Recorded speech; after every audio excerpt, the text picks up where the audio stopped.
Já estamos online, boa noite a todos. Com muita satisfação que nós damos início a mais uma live do canal Quero Aprender Direito. Hoje, com grande prazer, conversando um pouco sobre os impactos da lei anticrime no Código Penal, com o professor Dr. César Bittencourt. Vou apresentá-lo devidamente logo mais, assim como com a acadêmica, agora já quase no 8º período, Tainá Meirelles. Eu gostaria de agradecer a presença de todos que se encontram já manifestando-se aqui no nosso chat. Será uma grande satisfação poder compartilhar esse momento com vocês. E agora eu vou passar a palavra para a Tainá, para os seus cumprimentos, e em seguida falo sobre o trechinho do currículo do professor César Bittencourt, para então ele começar a sua exposição. Acho que a Tainá está com a internet gravada. Enquanto ela se ajusta, eu vou dizer para vocês um pouco do currículo do professor César Bittencourt. Afinal de contas, é uma referência para o direito penal, foi e é uma referência nos meus estudos de direito penal. Eu tive a oportunidade de dizer ao professor César Bittencourt que o meu primeiro livro de direito penal foi o livro dele, numa edição de 2004 do Tratado de Direito Penal. E hoje nós já temos a 26ª edição do livro, né, atualizada com o pacote anticrime, e aqui o professor César Bittencourt é doutor em Direito Penal pela Universidade de Sevilha, na Espanha, onde defendeu a tese de doutorado, Evolution e Crises de la Pena Privativa de Liberdade, com a qual obteve nota máxima, cum laude. Professor do programa de pós-graduação, mestrado e doutorado da PUC Rio Grande do Sul e de outras tantas faculdades, assim como procurador de justiça aposentado, advogado criminalista, parecerista, autor de mais de 30 obras na área do direito penal, e, é claro, uma real referência para todos nós que nos interessamos pelo direito penal. Pois bem, o tema da live tem a ver com o pacote anticrime, uma lei cujo projeto foi de iniciativa do Poder Executivo, a partir do Ministério da Justiça, e que teve o início do trâmite na Câmara dos Deputados a partir de 19 de fevereiro de 2019. Em 24 de fevereiro, o então projeto virou a Lei 13.964 e entrou em vigor finalmente no dia 23 de janeiro de 2020. Com vários reflexos no Código Penal, no Código de Processo Penal, Lei de Execuções Penais, Lei dos Crimes Organizados e outros diplomas normativos. Hoje, o nosso foco será com relação aos alguns dos impactos do pacote anticrime, da lei anticrime no Código Penal. Eu passo a palavra, então, ao professor César Bittencourt, novamente agradecendo por sua disponibilidade e pela oportunidade de conversar conosco. Bom, boa noite a todos, satisfação, prazer muito grande. Antes de eu começar, se tu quiseres, depois eu desenvolver e fazendo uma ponte comigo, você pegando as partes alteradas do Código Penal e questionando, e eu vou responder. Ou posso falar diretamente, mas assim você teria uma participação melhor, a Tainá, e também situaria melhor os alunos, os que nos acompanham, ficaria melhor, se preferires, né? Eu acho que é legal você pegar a legítima defesa, questionando, eu desenvolvo ali, depois a pena de morte, eu vou fazendo assim. Então, a gente compartilha e quem está acompanhando também sabe exatamente daquilo que eu estou falando. Eu tenho a impressão que ficaria didaticamente para os alunos, que eu acredito que seja a maior parte das pessoas que estejam conosco. Mas quero dizer, professora Bárbara, que é um prazer, uma alegria estar aqui conversando com vocês, conhecer esse ambiente que é Minas Gerais, né? Não sei que distância, que altura fica, mas eu gosto demais de Belo Horizonte. Lá na década de 90, eu fiz muitas palestras por aí, aquele pessoal todo ali do ICP, do Magistério, do Judiciário, do Ministério Público, do OAB, então circulava muito por lá. E também tem a Escola Superior, a ESA, né, a Escola Superior de Advocacia, que está com um evento essa semana toda, eu falei na segunda-feira, que é o primeiro simpósio, o primeiro fórum jurídico de advocacia. Então, eu mantenho vínculos aí, eu gosto muito de Minas Gerais. Quero cumprimentar, então, a professora Bárbara, a sua assistente mor, a Tainá, que tomou a iniciativa, manteve contato conosco. Eu não sei se a Tainá está nos ouvindo, viu? E é uma estudante também que promete, né? Tem uma estagiária, com certeza, promissora, terá grande sucesso, porque ela é desinibida, interessada, e eu disse, se ela vai atrás, até falou com a minha mulher, né, que estava pedindo isso, seria possível fazer uma live com a professora dela. Ela perguntou, tipo, bom, tem duas coisas. Em primeiro lugar, a professora dela deve ser muito boa professora, porque senão o aluno não se interessa, assim, pela professora. Em segundo lugar, ela é daquelas melhores alunas da sala, que a gente tem prazer de ensinar e de ter por perto, que é um pessoal que realmente investe e tem futuro para ele. Então, quero cumprimentar, assim, a professora Bárbara e a Tainá, estagiária, que eu tenho certeza que são pessoas que vale a pena a gente conversar, que tem o seu público, tem uma carreira interessante no magistério, certamente é uma grande professora, eu disse na mensagem, mandei para ela, quando eu respondi, porque não é de graça, assim, senão eu não se interessaria. E tem os alunos, e para mim, que sou professor, e gosto mais de ser reconhecido como professor do que qualquer outro título, porque a minha vida é de magistério e todas as atividades que eu realizei, a mais significativa, a mais importante, a que mais me emociona até hoje é o magistério superior. O fato de você participar da formação de milhares e milhares de pessoas, eu tenho mais de 10 mil ex-alunos, né? Então é muito gratificante saber que de uma forma ou de outra você contribuiu na formação desses jovens. Hoje nem mais tão jovens só, porque faz muitos anos já, desde 84, que eu passei a lecionar na PUC, lá do Rio Grande do Sul. Então, é confortante. E, assim, a gente abrindo espaço sempre. Então, eu estou sempre atento e aberto para vocês, para os teus alunos, para a professora, para o querer aprender direito penal, é muito interessante. Então, meus cumprimentos, minha satisfação e obrigado pelo convite.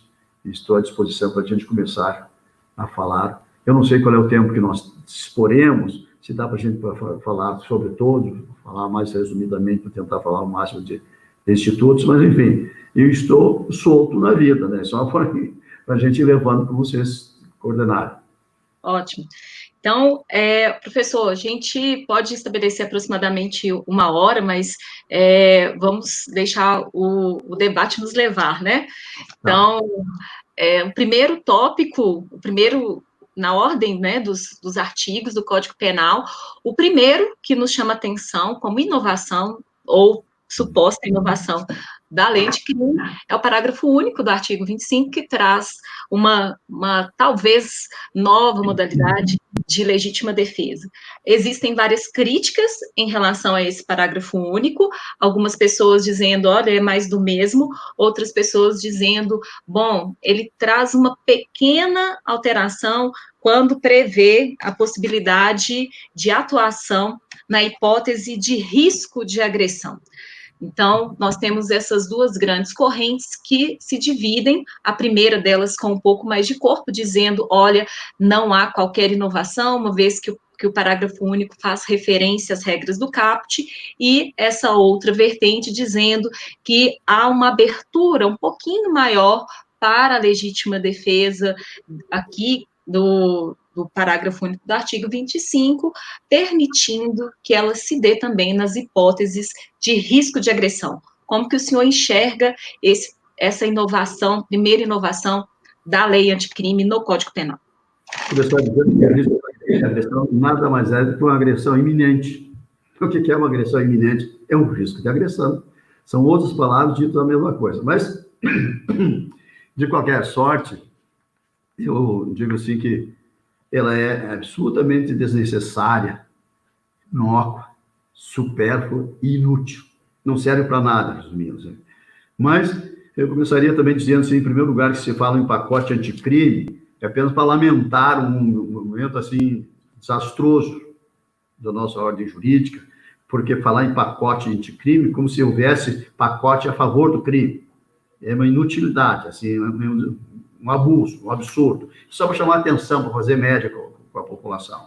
É aquela história que é um projeto anticrime colocado na rua lá para 2 milhões mesmo, que são contra a corrupção, que foram assinados isso aí. Na verdade, as pessoas assinaram sem saber o que assinavam.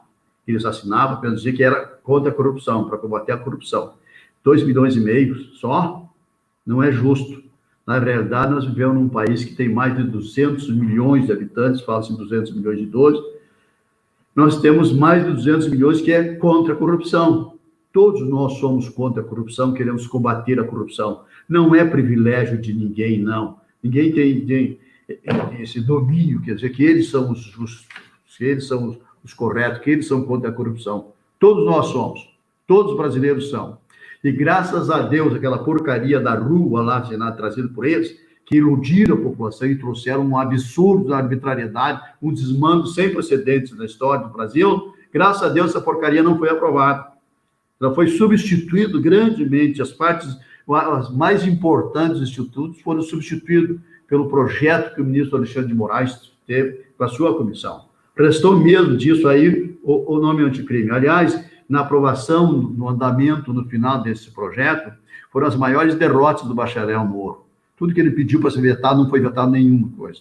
Aquilo que pediu para ser aprovado, nada foi aprovado. Por quê? Porque era absurdo mesmo. Ou seja, então, a gente ficou um resquício, o título de alguma coisinha a mais. Tem coisas interessantes? Tem. Tem lá no projeto, lá, principalmente na parte do processo penal, que não é a minha praia, né? Mas, enfim, tem o juiz de garantias, tem o custódia da prova, tem a delação, que se dá para colaboração premiada, só premiada mesmo, porque é delação, se não tiver a coragem de enfrentar todos os adjetivos que eu disse que é um delator ordinário, mau caráter, que traz o seu parceiro, que traz seus amigos, né? Então, nessa delação, colaboração premiada, para começar, o cidadão de bem, cidadão comum, cidadão que está sendo processado ou não tem a obrigação de colaborar com justiça, não tem a obrigação de colaborar com a acusação. O que ele tem é o direito de se defender. Isso é real, isso é verdadeiro. Com a colaboração só premiada mesmo, desse jeito para ser. Porque ele não está colaborando com a justiça, eu não tenho colaborando, sou funcionário da justiça. Colaborar com a justiça, eu sou funcionário dele. As pessoas que tiveram a oportunidade de ajudar de alguma forma, mas não o indivíduo que está sendo processado, está sendo investigado. Ele não tem obrigação nenhuma. Isso não existe. Pelo contrário, o que existe na Constituição é o direito ao contraditório, devido processo legal e ampla defesa. É esse os direitos do cidadão, sem obrigação. Mas, enfim, como veio aí, não é aquele absurdo, ridículo que o projeto tinha feito, de alterar o artigo 23, acrescendo lá os incisos, e também alterar o artigo 25, o parágrafo único. Na realidade, é ruim o parágrafo, é ruim, mas eu que faço muita crítica, sou crítico, sou contundente, eu devo reconhecer, porque de informação eu sei que o Congresso Nacional negociou, teve que negociar em razão desse projeto. E porque as corporações, professoras, são muito fortes, as associações foram para cima do Congresso Nacional, invadiram lá, inclusive aquele povo mau caráter lá da Lava Jato, que agora está sendo desnudado, está sendo demonstradas as arbitrariedades, as ilicitudes, até crimes que praticaram. Pois bem, então invadiram lá para forçar, ameaçar o deputado para aprovar alguma coisa assim. Eu nunca vi um procurador da República, um promotor, um procurador de justiça, ir para o Congresso forçar, ameaçar parlamentar para aprovar a coisa.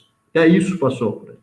Mas, enfim, nesses trâmites aí, do modo geral, restou esta previsão, que ela traz como se fosse uma inovação, só inovação, porque não contribui em nada, não acrescenta nada e apenas retira um pouquinho, que eu falarei um pouquinho mais adiante. Porque diz, apenas cria uma espécie, ou melhor, define uma das tantas espécies possíveis de legítima defesa de terceiro.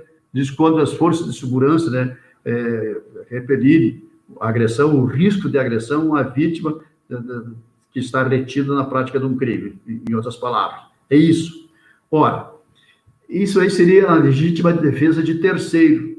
O risco de agressão, eu falei já disso, já está no código, que fala em agressão ou a iminência de agressão. Ora, iminência de agressão nada mais é que um risco de agressão. É isso. exatamente. Então, se trocou 6 por meia dúzia, não deu nada. Então, não tem uma inovação do risco da agressão, que sempre existiu. Agressão iminente, a possibilidade de uma agressão é risco de agressão. Pois bem, então, por que ela não serve para nada? Porque lá no caput do artigo 25, que define, falar um pouquinho mais devagar, dizer para os alunos, são alunos de graduação, né? Então, lá no artigo 25, que define a legítima defesa, diz que considera-se ilegítima, eu uso outro verbo, mas eu prefiro considerar, entende? Considera ilegítima defesa quem, usando moderadamente dos meios necessários, repele injusta agressão, porque não só agressão tem que ser injusto, atual ou iminente. Ora, agressão iminente é risco de agressão. O que precisa ter presente também é que tem que dizer, usando moderadamente os meios necessários, repele injusta, porque às vezes a agressão é justa. Ora, se faltar um dos elementos do constitutivo, do tipo permissivo, legítima defesa, ela não se caracteriza. Então, é preciso que a agressão, além de ser atual ou iminente, ou o risco de agressão, ela precisa ser injusta. Porque se o indivíduo, por exemplo, estiver reagindo para repelir uma agressão, é uma agressão justa. É uma agressão, pode ser atual, pode ser iminente, não pode ser risco de agressão, mas se ela não for injusta, ela não satisfaz elementar do tipo, né?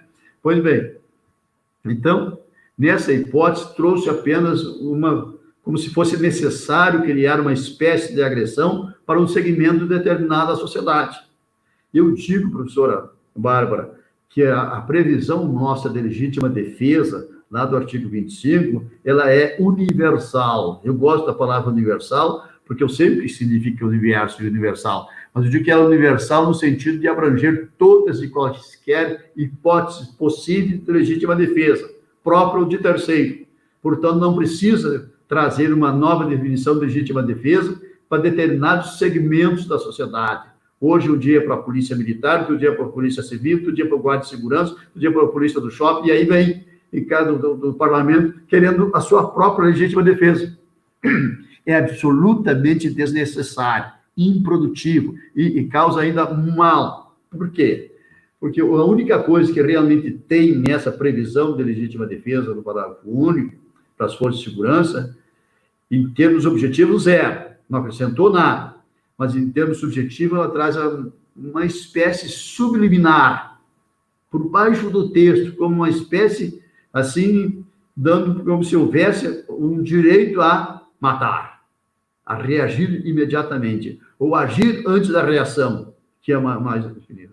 Então, por quê? Porque leva as autoridades, os agentes da autoridade, da polícia ostensiva, da polícia civil, da polícia do parlamento, sei lá, de quem faz policiamento na sociedade, diuturnamente, normalmente são o pessoal uniformizado, fardado, etc.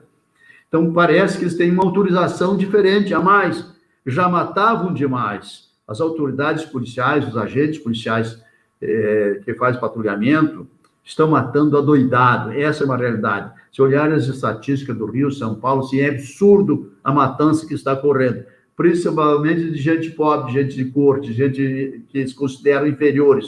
Então, e isso acontece diariamente, a mídia está nos trazendo. A despropositada, desnecessária, absurda, louca, assim, pessoas completamente dominadas, desarmadas, são massacradas. Então, esse tipo de violência tem que acabar. E é esse tipo de violência, que é a subliminar mensagem que está ali, que eu falei, que pode trazer. Então, sim, é difícil? É muito difícil o policial fazer o policiamento. É também. Enfrenta a barra pesada, precisa de armamento, mas não precisa abusar, precisa ter uma consciência, uma maturidade, uma formação ético-cultural melhor.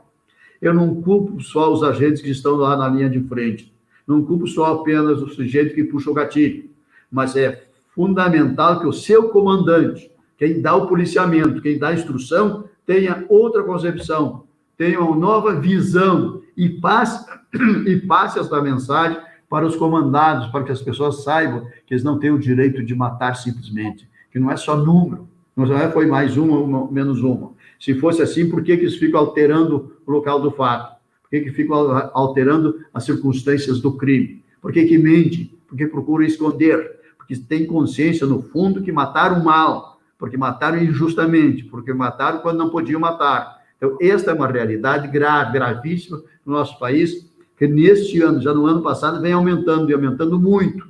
É terrível, é um perigo. As pessoas pobres, as pessoas simples, principalmente as pessoas de cor, não podem sair seguras. Correm o risco de ser assassinadas. Em nome da justiça, em nome da segurança pública, em nome da legítima defesa de agentes de segurança. Então, é muito grave a situação. Nesse particular, nós temos um problema grave, é a conscientização da sociedade. Porque todo mundo acha, não, mas ele tinha passagem na polícia. O que é isso? Como se tivesse uma passagem na polícia e estivesse autorizado a matar, em primeiro lugar. Em segundo lugar, como se tivesse uma passagem na polícia e se tratasse de um bandido, que não é. E nem que fosse bandido, porque está cheio de ocorrências, registro, é unilateral registrar ocorrências na polícia. Todos nós temos o direito de fazê-lo, e muitas vezes devemos fazer. Mas isso não significa que o Estado, via polícia, possa matar. Simplesmente tem ocorrência policial. É um jargão, assim, infame, infeliz, que legitima muita coisa. Enfim, tem muitas coisas para a gente falar sobre essa dita inovação, que não trouxe nada, a não ser essa mensagem subliminar. Porque eu digo isso, Bárbara e Tainá, lembro do episódio lá no Rio de Janeiro, no início do ano, de um professor no final da tarde que estava retornando na Zona Sul, por ali, com um carrinho simples, coisa de pobre, simplesinho. E ele, com a esposa, a filhinha e a empregada, foi metralhado para as forças de segurança, 11 policiais, sei lá se era do exército, se era do quê, não sei, não importa também. Então, massacraram ali com mais de 80 tiros. Você vai verificar, não era ninguém, era um professor retornando para casa, desarmado, sem perceber o que estava acontecendo.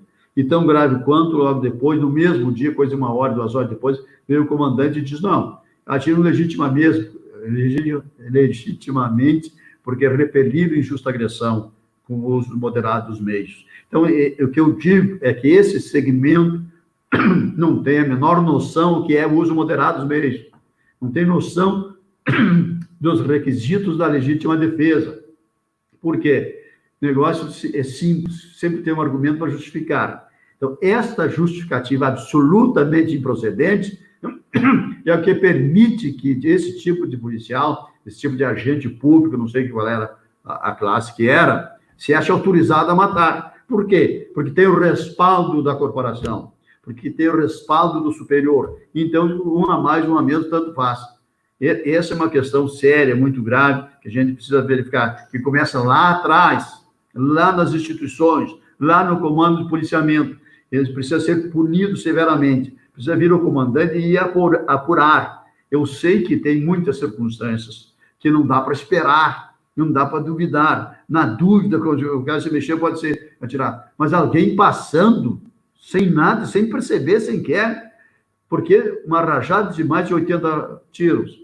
Então, essa situação, essa circunstância precisa mudar, mas tem que mudar na consciência da corporação, em quem comanda, em quem dá a autorização, quem dá o policiamento. Então, a responsabilidade não é só de quem puxa o gatilho, é da corporação, é do representante que dá o policiamento, que dá a instrução, porque tem, assim, principalmente o pessoal fardado, tem a noção do negócio, quanto pior, melhor. Quanto mais bandido, melhor. Quanto mais violento, melhor. E a sociedade, de forma ingenuamente, pensa que isso é ótimo, que isso é bom. Isso não é.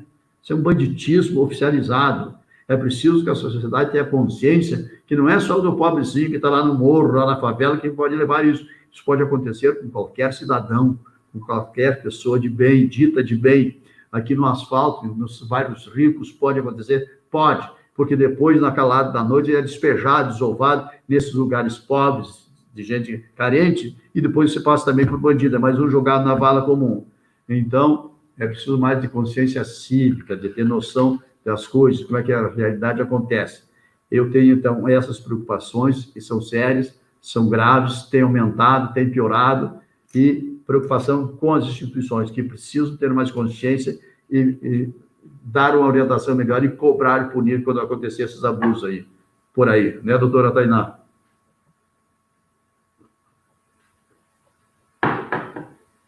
Com certeza, professor. Com certeza. A Vamos para a professora Bárbara, eu próxima? acho que teve algum probleminha com a internet. Então, tu pode continuar? O que a gente pode ir Claro, falando? vamos falar. A pena de multa? Isso, a competência para a execução penal que agora passou a ser, né, do Ministério da Vara de Execuções Penais, né? Isso. E essas alterações, tu já tinha estudado isso aí, Tainá? Já tinha Sim, estudado? eu faço estágio, professor, na Defensoria Pública do Ah, Estado de Minas Gerais, então eu faço várias petições em relação a fazer o parcelamento, né, da pena de multa. tá, isso é ótimo, então. Vamos examinar o seguinte. Estou com um pigarro na garganta. Veja o seguinte. O que acontece? Então, nessa pena de multa, para os estudantes, a gente começa lá em 1984. Houve a reforma penal de 84, que mudou toda a parte geral do Código. Então, do artigo 1º até o artigo 120. E essa reforma penal de 84 entrou em vigor em janeiro de 85. Trouxe o sistema dias-multa. Por quê? Porque até então se tinha, lá, em cada tipo penal, naqueles que admitem pena de multa, a pena de prisão, o roubo, o furto, por exemplo, pena de prisão de 1 a 4 anos por crime de furto e multa de tantos a tantos mil reais. E a moeda desvaloriza nesse país exageradamente, né? Pois bem, então, pensando nisso, se reintroduziu o sistema dias-multa no Código Penal nessa reforma. Eu digo reintroduziu, né, porque todo mundo no século passado, meados do século passado, o pessoal que conviveu com essa reforma de 84 para cá, sempre começaram a dizer que o dias-multa é o sistema nórdico e atribuem essa titulação ao Jacques Tirran, o seu projeto preliminar de 1916. Nada disso é verdadeiro. Bem-vindo de volta, professora Bárbara. Pois é, nada Obrigada. disso é verdadeiro. Vocês desculpem, a tecnologia e a interface são um problema, né? A interface aqui é o problema. Desculpa interromper o professor. Só uma questão que eu esqueci de mencionar é que nós vamos sortear o livro do senhor, daqui ainda, um plastiquinho, e aí nós temos mais de 100 ouvintes. Se vocês ficarem até mais para o final, a gente vai liberar o link para inscrição e também os alunos que tiverem interesse terão um comprovante com horas de atividade complementar, porque isso auxilia nos critérios para a conclusão do curso, né? Então, é só essa informação que eu tinha esquecido, além do que, dado o nosso grande número de interlocutores, eu gostaria de pedir para que vocês se inscrevam no canal, curtam, comentem, e um dos comentários que eu gostaria de ter mencionado é da Beatriz Abreu, que era também uma das minhas dúvidas, um dos meus questionamentos em relação ao senhor, só voltando um pouquinho com relação ao artigo 25, parágrafo único, se para além das críticas que o senhor já mencionou, se nós poderíamos identificar nele o direito penal simbólico. Pois olha, eu até acho que aí nem tanto, né? Porque desculpa, viu? Estou com esse cigarro aí. Veja o seguinte, eu acho que aí nem tanto, aí é uma burrice mesmo, sabe? Aí foi uma necessidade de substituir por isso, a intenção deles. Eu acho que esse resquício do direito penal simbólico está lá no artigo 75, que provavelmente a gente vai mais adiante, de elevar a pena de 30 para 40 anos. Então, esse tem mais um significado de direito penal simbólico. Aqui, na realidade, foi que dar mais poder para as forças de segurança. Foi essa a efetividade, que trazer realmente uma impunidade definitiva para as forças de segurança. Esse foi o sentido, foi a finalidade, que é um direito penal repressivo, né? Então, muito pró-Estado e nada pró-cidadão. Parece que esse seria o sentido. Escuta, a respeito desse sorteio, eu também, se quiser, acrescento aí mais um código penal comentado que eu dou. Só tem que ver esquecido de mandar para mim aqui, para encaminhar para o seu teatro. Você faz o sorteio aí, daí se encarrega de encaminhar. Eu dou um Código Penal comentado, 10ª edição, só que foi publicado em outubro desse ano, antes da reforma, portanto, né? Infelizmente, saiu uma coisa anterior. Então, meu Código comentado do senhor já tem uns bons anos, mas é óbvio. Bom, então, nós estávamos falando aqui, o senhor estava falando sobre a questão da execução da pena de multa, né? A Tainá fez a pergunta e a provocação, a grande provocação é quanto ao legitimado a execução da pena de multa, né? Eu, desculpe, eu acabei interrompendo. Então, nós temos uma inovação, uma clareza maior agora com relação à pena de multa, não é? Fica melhor. Digamos assim, o que houve? Então, esse sistema de as-multas, que não é só a mudança do parâmetro de reais para o sistema de dias de ganho que o cidadão tem, teve um aspecto relevantíssimo. Por quê? Porque quem não pagava a multa antes, não podia pagar, convertia essa multa em prisão. Então, em 96, entrou em vigor em 85, em 96, a Lei 9.268 veio e reformou, alterou esse artigo 51, e disse que, transitada e julgada a multa, a pena possa ser considerada dívida de valor, sendo-lhe aplicável as normas relativas à dívida ativa, inclusive as causas suspensivas interruptivas da prescrição. Então, com isso, daí como a multa na época, professora, eram irrisórias, lembram, assim, os crimes comuns, então significava, dava mais trabalho do que comprar a multa, daí o Ministério Público levantou a tese que foi abraçada pelo mundo inteiro, até para os estrangeiros, se tivesse que aplicar o direito brasileiro, estou brincando, mas vi, os tribunais embarcaram nessa, os juízes, todo mundo. E eu fiquei mantendo meu entendimento que não é assim, que não é verdadeiro, que está errado. E o Juarez Cirino dos Santos, que me acompanhava também, é o seguinte, porque então disseram que teria que ser, já que era dívida de valor e tinha que aplicar as dívidas relativas à dívida ativa, então deveria ser encaminhado para a Fazenda Nacional, e inscrever em dívida ativa e cobrar. Tipo, não tem nada a ver, nada disso.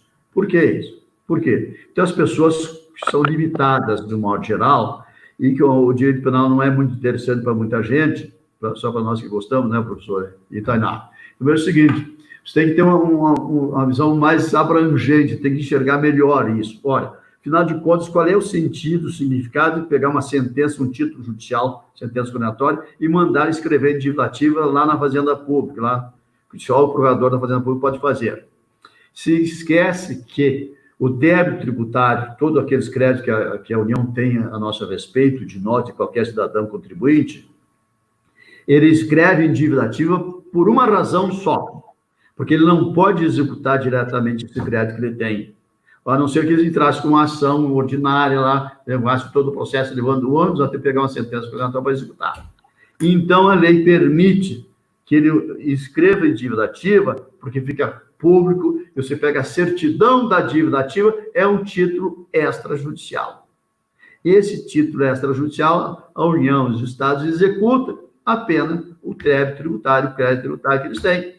Ora, por que a pena de multa, que já tem o título da sentença judicial, tu vai pegar e escrever em dívida ativa para transformar em um título extrajudicial para você executar? Isso não dá, não vou adjetivar, não tem sentido, né? É uma burrice sem tamanho, eu não querendo adjetivar. Mas veja bem, então, qual é a perda de tempo? Além do que, procurei o procurador da Fazenda Nacional, como é que escrever em dívida ativa? Ele disse, não posso fazer, por uma razão singela. Ele não pode escrever em dívida ativa, porque o rol de títulos de débitos que se pode escrever em dívida ativa é números clausos, está relacionado na lei. E fora disso, ele não pode escrever. E dentre esses não consta a multa penal. Multa penal, considerando dívida ativa, considerando dívida de valor ou não, ela continua sendo a mesma coisa, que é consequência jurídica do crime. Pena de multa é uma sanção penal. E a sanção penal, como são as outras, a pena de prisão, por exemplo, ela também é consequência jurídica do crime. E sanção penal se executa na vara de execução penal. Pois bem, então eu sempre mantive e mantenho esse entendimento. Surgiu agora essa Lei 13.964, na parte penal, o que se salva mesmo é esse. É definir de uma vez por todas, e só alterou isso. No artigo 51 diz: transitada em julgada, a pena de multa será da competência do juiz da execução penal. Acabou. Só. O resto é tudo igual. Ora, isso César Bittencourt diz há 25 anos. Vai fazer 25 anos, né? 24. Pois bem, mas tem a vantagem de tranquilizar. De, olha, pelo amor de Deus, o STJ chegou a sumular o negócio de teria que mandar para a Fazenda Pública, para escrever legislativo e etc. O Supremo titubeou no início, depois voltou atrás e mantém esse entendimento nosso. Então... Professor, só uma coisa, e ainda se fosse previsto como um crédito passível de inscrição em dívida ativa, a gente teria o absurdo jurídico de permitir que essa dívida não fosse executada em razão da previsão da Lei 10.555 de 2002 e das portarias do Ministério da Fazenda, né, portarias 75 e 135. Então, não era previsto como débito passível de inscrição em dívida ativa, e ainda se houvesse essa previsão, a gente ainda teria esse impacto absolutamente incompreensível, insustentável no nosso ordenamento jurídico, não é? Exatamente, teria que ter, né? Dali para cima para poder ser executado. Quer dizer, não tem sentido nenhum. Então, a partir daí, deve pacificar tudo, porque as pessoas ficam inventando coisas aí. Pois daí, vamos falar primeiro, o mais importante que eu considero nesse ponto, para todos, é a nova forma de execução da pena de multa. A competência, então, passa a ser por lei, claramente, todo mundo entende, né? Juiz da execução penal, todo mundo sabe o que é, e com o promotor ou procurador que tem atribuição naquela vara. Pois bem, só que essa pena de multa tem que ser executada, ou seja, tem que entrar com uma execução. Não é simplesmente dizer, olha, intime para pagar. Está escrito no código lá, é intimado para pagar. Tudo bem, intima ele não paga. Aqui é a previsão do código só para pagamento voluntário, espontâneo. Então, não pagando, o juiz intima o Ministério Público e ele, nos termos da lei LEP, Lei de Execução Penal, artigo 164 até 169, tem o procedimento, ele tem que fazer uma petição inicial como uma execução qualquer, lá do processo civil, o mesmo estilo. Cita, traz a pena de multa, traz a certidão da pena de multa que foi aplicada e pede para citar o réu para pagar ou nomear bens à penhora, no prazo de 10 dias, né? Veja, então, é o sistema lá do Código de Processo Civil. O próprio Código de Lei de Execução Penal diz que, a partir daí, se adota o procedimento do processo civil. Então, o indivíduo é citado para pagar ou nomear bens à penhora. Só isso. Ele pode não pagar e nem nomear bens à penhora. O Ministério Público vai buscar bens, assim, para penhorar, né? E pode também ser condenado, ser negociado, ser acordado para pagar, descontar em folha. Pode pedir para descontar a folha. Definido o pagamento, que pode não ser aqui, pode ser no final, enfim, vai ter que executar. Depois de executar, pode ainda descontar em folha de pagamento. Então, na realidade, como as multas passaram a ter valores expressivos, inclusive nós vamos ver mais adiante, então ela passa a ser também interessante. Mas, às vezes, ela vai continuar tendo penas irrisórias, penas pequenas. Dos crimes patrimoniais, por exemplo, aqueles crimes do Código Penal que tem previsão de multa, é normal que estejam penas pequenas, insignificantes, que o custo operacional para cobrar é maior do que o resultado que pode dar. Daí me perguntaram, mas professor, em São Paulo estavam questionando, mas e se a multa for muito pequena, pode mandar lá para a Fazenda? De que mania é essa? Quem é o competente para executar a pena de multa? Está na lei. Execução penal, juiz da execução penal. E a atribuição é do Ministério Público que tem assento naquela vara. É irrelevante a quantia, o valor, não importa. E por que queria, eventualmente, mandar para a vara de fazenda? Porque o Ministério Público tem muita atividade, tem muita atribuição, é verdade. Tem muitas atribuições, mas isso não justifica.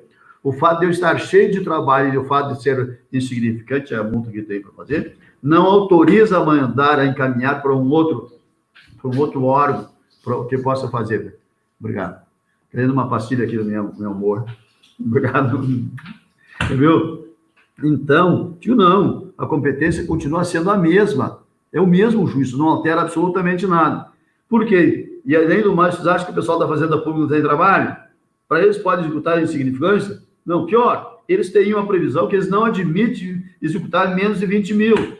Então, também não serviria, não daria nada, né? Então, temos esse problema. Agora, a avaliação é do Ministério Público, é verdade, eles têm razão numa coisa. Muitas multas terão, o trabalho que terão para ser executado não compensa o gasto. O valor que vai arrecadar é menor que o gasto para fazer. Mas como tem estagiário, tem a Tainá por aí para ajudar, né? Tem pessoas que estão levando a mão, né? Vai fazendo essa execução por aí. Ou deixar. Isso é um critério do Ministério Público. Mas vamos, depois me lembro de falar da prescrição dessa multa. Mas vamos, então, ao cálculo da pena. Como é que a gente faz esse cálculo da pena? E a outra questão que eu tenho debatido por esses 25 anos aí. Na realidade, não tem como adotar o mesmo cálculo de pena lá para a pena de prisão.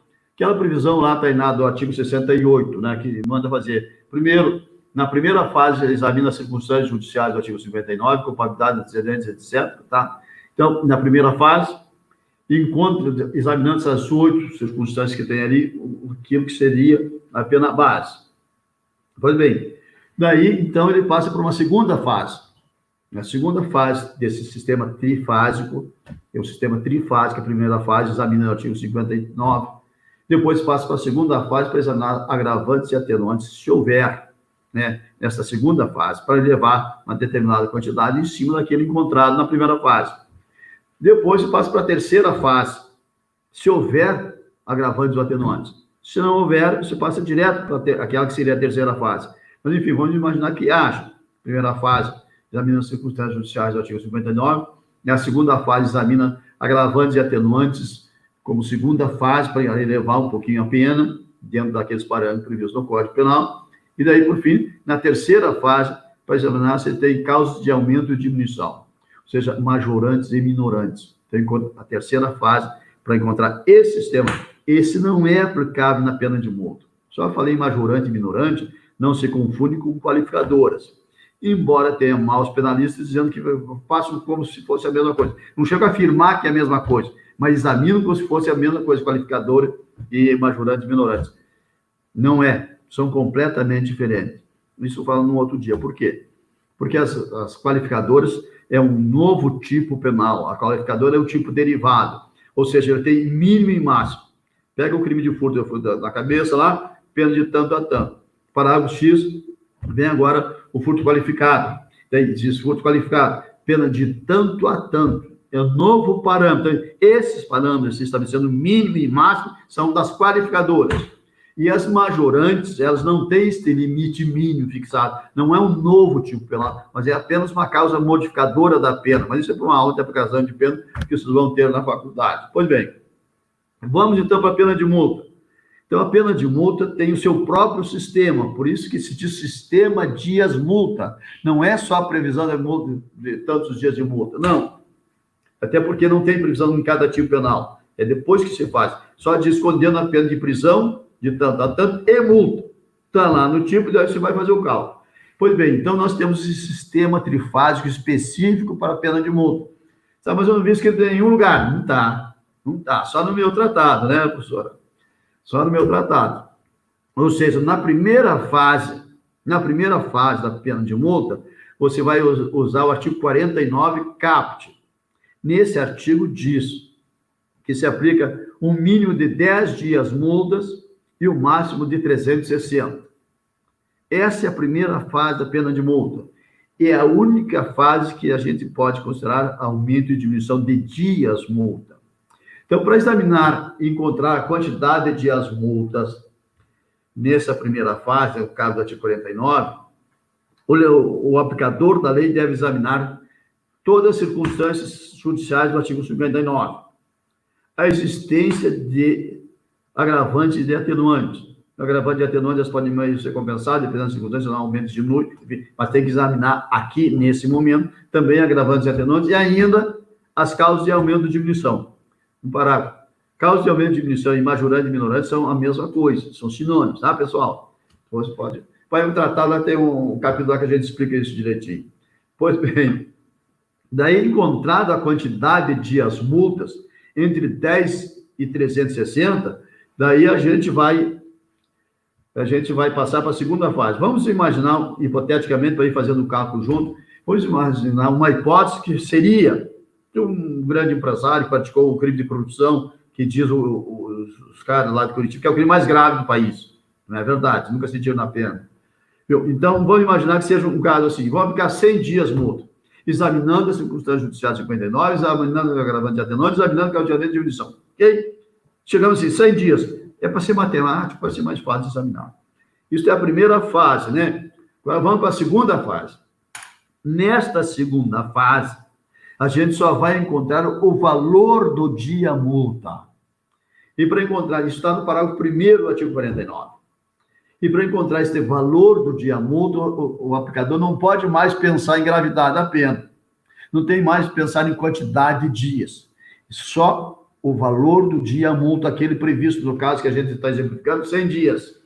Este valor do dia multa, para encontrar este valor, o julgador vai ter que examinar as circunstâncias pessoais do indivíduo, nos termos econômicos, a capacidade financeira, provavelmente quanto ele ganha por dia, como é que eles têm. Então, o juiz pode perguntar no interrogatório judicial também, se ele resolver falar, pode fazer diligências durante o processo, buscar um contra-cheque, buscar alguma coisa, ver propriedade, patrimônio que ele tem, para você ter uma noção dele, se ele pode pagar, qual é o valor... É o equilíbrio econômico, né? Só econômico. Econômico-financeiro. A capacidade de pagamento. Em tese, o que ele ganha por dia. Por quê? Nesse parágrafo 1º, então, do artigo 49, diz que o juiz fixará o valor do dia multa, sendo o mínimo de 1/30 do salário mínimo, 1/30, e o máximo de 5 salários mínimos. Então, este é o parâmetro inicial para fixar o valor do dia multa. Primeiro, encontramos a quantidade de dias multa, que no exemplo hipotético nosso, esse exemplo hipotético é bom, né? Nosso exemplo hipotético aqui de 100 dias desse empresário, então vamos encontrar um valor de dia multa. Esse valor mínimo de 1/30 do salário mínimo e o máximo de 5 salários mínimos. Como é um empresário, vamos imaginar, bem sucedido, o cara tem uma boa empresa, tem um bom faturamento, não sofreu com a pandemia, etc. Enfim, o cara está bem de vida. Então, vão ter que aplicar no máximo essa pena, 5 dias multas. 5 dias multa, né? 5 dias multas, então, como são 100 dias de multa, dá 500 dias multa. Ora, um salário mínimo, hoje é R$ 1.045. 5 salários mínimos dá 500 e poucos mil reais. 504, 500, é bastante dinheiro. É bastante dinheiro. Bom, dá 500 mil, vou arredondar, 500 mil reais. Mas eu falei que era um empresário bem sucedido, bem abastado, tinha grana bastante, daí a gente chega à conclusão, o Ministério Público, o juiz lá diz, puxa vida, mas esse cara, para esse tipo de crime, 100 dias multa, porque eu não posso mexer no dia, a quantidade de dias, é uma vez só, é só na primeira fase. Então, vamos verificar esse valor. Então, esse valor para esse empresário, podemos duplicar. Bota em vez de 5, bota 10 salário mínimo. Ou 7,5, ou 8. Vamos elevar num percentual altíssimo para chegar próximo disso. Podemos duplicar 10 dias. 10 salários mínimos, perdão. Mas no caso, está fazendo um rangeiro aqui, parece que tem sapo no meu computador. Bom, o máximo que pode ser, diz o parágrafo 1º do artigo 60, lá no artigo 60. Lá no artigo 60, esse parágrafo se pode levar até o triplo. Ele não diz que é para triplicar, ele diz que pode ser elevado até o triplo. Então, se pode aumentar 20%, 50%, 100%, duplica, né? Ou pode até triplicar. Então, vamos imaginar que esse empresário abastado, a gente resolve, então, de não, vamos triplicar isso aí porque é pouco para ele. Então, a gente pode estabelecer 15 salários mínimos, o valor do dia multa. Olha, 15 salários mínimos em cima de 100 dias multa, dá 1.500 salários mínimos. Ou seja, com o valor que tem o salário mínimo, dá mais de R$ 1,5 milhão de reais de pena de multa. Para a prática de um crime, convenhamos que é muito dinheiro, é muita grana. Milhões e milhões e milhões, esse país não tem 1,5 milhão. Não tem 1,5 milhão de dinheiro, de patrimônio, coisa assim. Pode estar cortando um pouquinho. A Tainá que passou para baixo ali. Veja bem. Então, esse é o cálculo, essa é a forma de fazer. Por quê? Porque o nosso código estabelece um mínimo de 10 dias multas. Aliás, a pena mínima de dias multas vai ser, então, 1/3 do salário mínimo. Com o mínimo são 10 dias multa e o mínimo é 1/30 do salário mínimo, isso significa 1/3 do salário mínimo, né? Que é o mínimo, arrematando. Pois bem, então essa é a forma de fazer. Esse é o sistema trifásico da pena de multa, que não tem nada a ver com o sistema lá do artigo 68, que todo mundo tem feito. Ora, isso está no Código Penal, é um sistema próprio. O legislador tomou cuidado de trazer normas especiais para o sistema de multa, né? Então, esses critérios especiais não podem ser desprezados a bel prazer pelos aplicadores da lei, né? Então, é difícil, vamos verificar como é que esse pessoal vai caminhar, vai andar nessas circunstâncias. Eu tenho feito muitas lives, essa aqui é a minha 31ª nesses 60 e poucos dias aí, insistindo muito nesse aspecto, que é importante a divulgação, que o pessoal se antene, porque senão a gente continua com as velhas manias de sempre, né? Continua fazendo a mesma coisa. Se é certo, se é errado, não tem a menor importância. Mas não é que eu esteja certo, é que a lei tem uma previsão legal, por que não segui-la? Por que não... E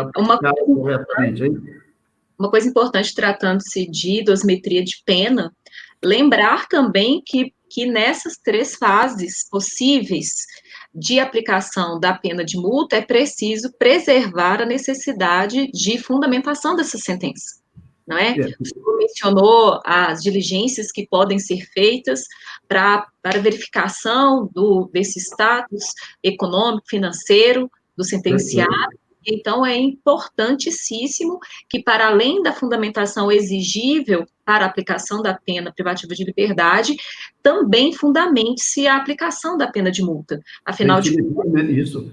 Tem que fazer esse cálculo fundamentando, né? Demonstrando, escrevendo como é que chegou lá. E essa explicação que eu dei, né, professora, é o argumento, o fundamento que tem que dar, mas tem que ter respaldo nos autos.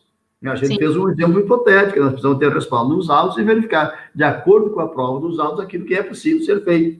E o juiz desenvolver esse raciocínio, porque é uma segurança, desde lá do final do iluminismo, que o juiz tem para justificar quando tem uma pena arbitrária. Então, esse livre-arbítrio do juiz é limitado pela fundamentação, né? Porque senão seria uma simplificação arbitrária acreditar que a aplicação da pena de multa trata-se de mero cálculo.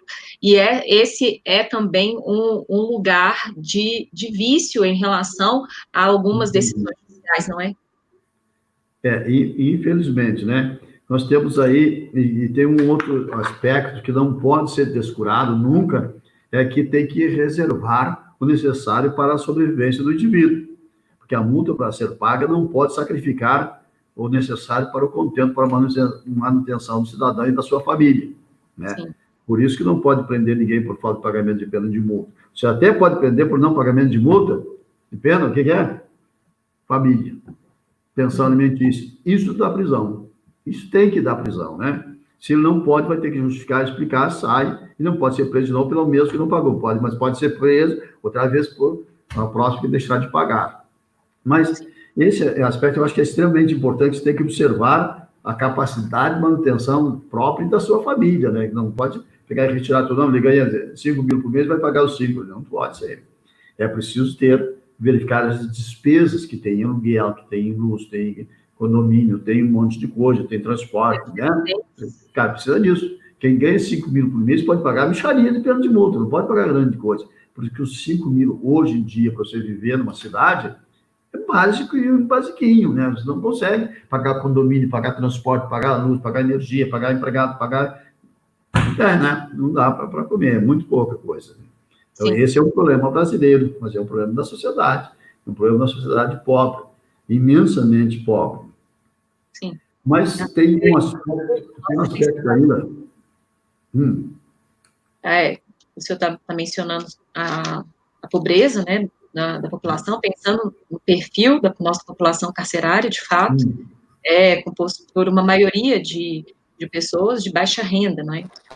E por mais que valores possam ser considerados perigosos para alguns, que detêm um maior poder econômico, de fato, pode prejudicar a subsistência desses indivíduos. E pensando ainda, né, professor, nesse perfil da nossa população carcerária, no grande volume de pessoas que se encontram no sistema prisional, já reconhecido pelo STF desde 2015, no julgamento da medida cautelar na DPF 347, no estado de coisas inconstitucional.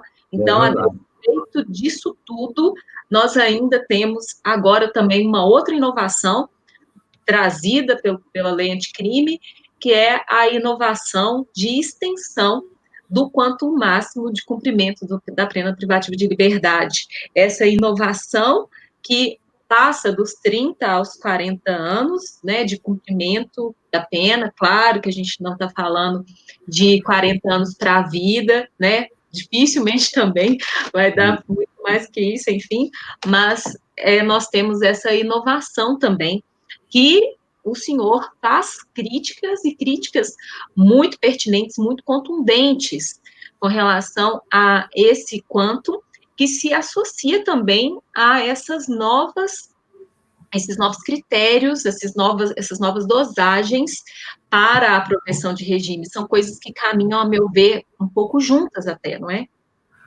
Pois é. Tem muita coisa, né, professora, para a gente comentar sobre isso. Mas sabe que tem uma coisa importante que eu queria falar um pouquinho antes, que é o seguinte, é o problema que estão questionando isso aí. O problema da prescrição da pena de multa. Tem gente falando lá para o São Paulo, dizendo, não, a prescrição agora é de 5 anos, é porque estão lá da Fazenda Pública, não sei o quê. Absolutamente. O legislador, o que ele quis alterar no artigo 51, ele alterou. Disse precisamente porque ele queria.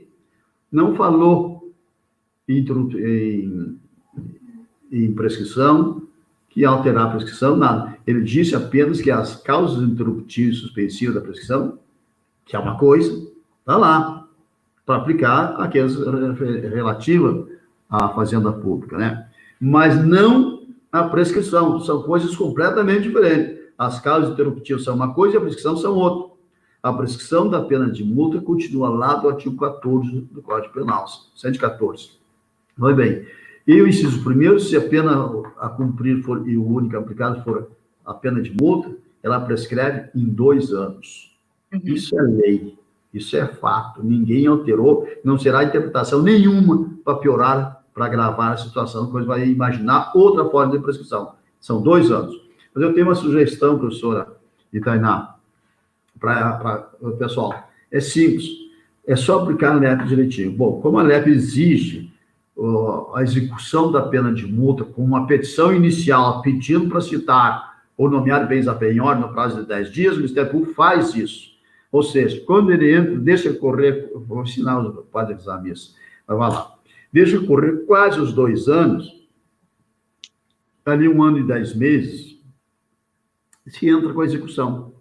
Não pode deixar mais, porque tem que citar o cara para interromper a prescrição. Então, cita o devedor, cita o condenado para pagar o nomeado bens a penhora, como diz o artigo 164 da LEP. Então, ele tem 10 dias para pagar o nomeado bens a penhora. Pode não fazer nenhum. Pois bem, mas daí interrompe a prescrição.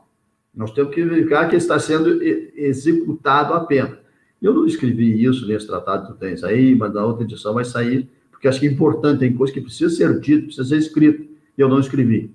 Mas vou escrever na próxima. Então, o que? A gente então cita para pagar nomeado bens a penhora. A citação interrompe a prescrição. Por quê? Porque está sendo executada a pena de multa. Durante esse prazo que está sendo executada a pena de multa, que interrompeu aquele prazo que estava lá, que ele termina em 2 anos, interrompe, então ele passa a contar novos 2 prazos, não durante a execução, porque durante a execução o processo está se desenvolvendo. Só vai contar durante o processo de execução se o processo ficar dormitando nos caninhos do fórum. Se ficar por lá por mais de 2 anos parado, sem um ato de movimento físico não, movimento jurídico, sem nenhuma petição, sem nenhum movimento, sem decisão, nada a respeito, então ele vai prescrever igual. Porque a inércia do Estado leva a isso, e o princípio fundamental da prescrição é exatamente a inércia do Estado, que os processos não podem se eternizar. Então, você inicia o processo executório normal, legal, como um andaleco, pede para citar o indivíduo, mas não leva adiante, ou não consegue levar adiante, porque, por exemplo, é um pobre diabo, não tenho que citar, não tenho que penhorar, não tenho que pagar, não tem nada para fazer. Vai aguardar, quem sabe vai ganhar na loteria, tem gente ganhando na Mega Sena, eu gostaria muito, né?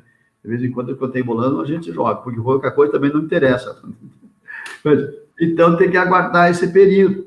Mas se ficar mais de 2 anos parado ali, é só a defesa divisória. O último movimento foi do Ministério Público, foi lá em 2000 e tanto, mês tal. Já se passaram 2 anos e meio, não foi tomar nenhuma providência, está prescrito. Pede a prescrição, o juiz vai ter que dar. Por quê? Porque é a inércia. E a inércia do Estado de 2 anos, que é a prescrição. Estou fazendo uma construção nessa fase aqui, Tainá e professora Bárbara, porque me parece importante, porque é a realidade. Porque durante o processo, durante a execução, é como está na prisão. Não corre a prescrição, né? Não corre. Então, durante a execução da pena de multa, também não pode correr. Por quê? Porque a pena está sendo executada. Então, não pode dizer, olha, se eu corre, senão você vai perder. Não. Se você está executando, está andando direitinho o processo, procedimento, tudo adequado, não corre a prescrição.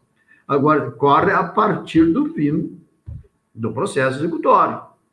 De cobrança, conseguindo, não. Começa a correr de novo os 2 anos. Agora, eu digo que tem que ter também uma prescrição intercorrente, que eu chamo, comecei a chamar. É que durante o processo, esse procedimento executório que está fazendo, fica parado por mais de 2 anos, sem nenhuma movimentação, sem nenhuma iniciativa do autor da execução, que é o Ministério Público. Então, você tem que decretar a prescrição. A defesa tem que requerer. Então, a estagiária vai levar novidades lá para o estágio dela, viu, para executar lá com a defensoria. Tá bom? Mas a outra parte, os 75 anos lá, os 75, os 40 anos. 40 anos. Pois é. Aí... Eu vi algumas pessoas falando assim, porque houve aumento da expectativa de vida da população e, em razão do aumento da expectativa de vida, aumenta-se também o tempo de cumprimento da pena. Isso é completamente desajustado, sem lastro algum doutrinário, mesmo nas teorias tradicionais da pena, que são passíveis de inúmeras críticas, não é o caso de nós reavivarmos essas críticas, mas em nenhum momento das teorias da pena tradicionais, aquelas que estão formalmente encampadas, né, doutrinariamente, aqui entre nós, não há respaldo para se atrelar o tempo de cumprimento de pena à expectativa de vida da população.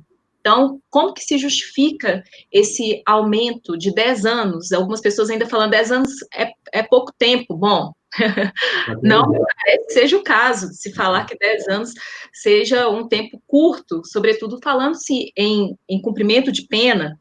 E mais, nós estamos falando de uma alteração legislativa que impacta também nos cofres públicos, não é?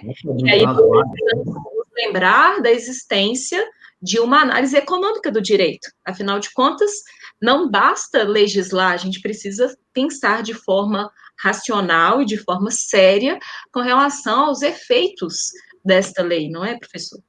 Exatamente, olha, muito bom as coisas. O que acontece nisso aí? Na realidade, segundo as informações, eu não tenho esse dado concreto, palpável, eu não vi o IBGE.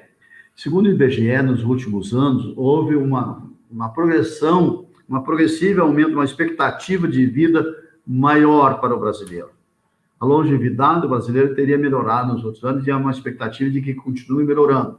Ora, e daí veio o legislador ávido de aprisionar todo mundo, ou pelo menos combinar a pena, que simbolicamente, porque nem sempre se executa.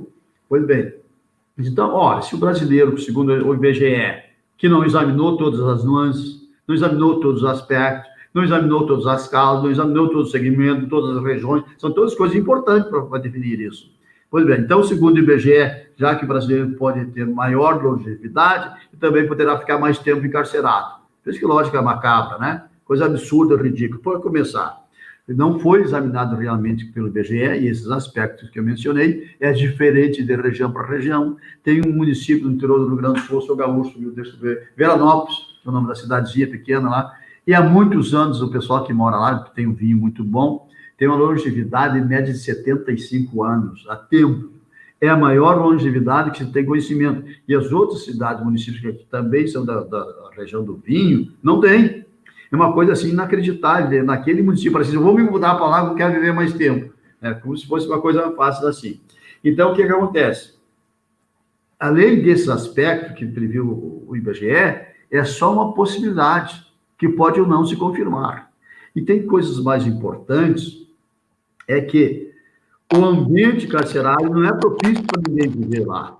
Não tem a menor capacidade de envelhecer na prisão. Não existe, Bárbara e Tainá, velhinhos na prisão em nenhum lugar do mundo, porque não sobrevive, porque o lugar é inóspito, é violento, é miserável, é podre, é cheio de contágios, de violência, de todo gênero. Então, é impossível alguém viver dentro de uma prisão assim, 30, 40 anos. Não tem a menor capacidade. Esses aspectos não foram levados em conta pelo IBGE. Então, se trouxe assim um fundamento en passant, como se isso fosse suficiente para justificar. É uma ânsia que muitos têm de trazer uma pena maior. Na realidade, também tem um outro aspecto que eu invoco. Eu não escrevi isso no livro. 75, porque foi em cima do dia 20 de dezembro até o dia 4 de janeiro, eu tive que escrever as atualizações. Então, eu não tinha tempo, né? Para mim, digo, isso aí é pouca coisa, vamos deixar para depois. Mas o que acontece? Então, essas transformações que são importantes, que devem ser consideradas, é a velocidade que elas vêm acontecendo nas últimas décadas. Por quê? Se alguém ficar 10 anos afastado da comunidade, vai para Marte, para a Lua, vai para, até tem gente levando lá, pagando a passagem. Pois bem, retorna 10 anos depois de rei do planeta.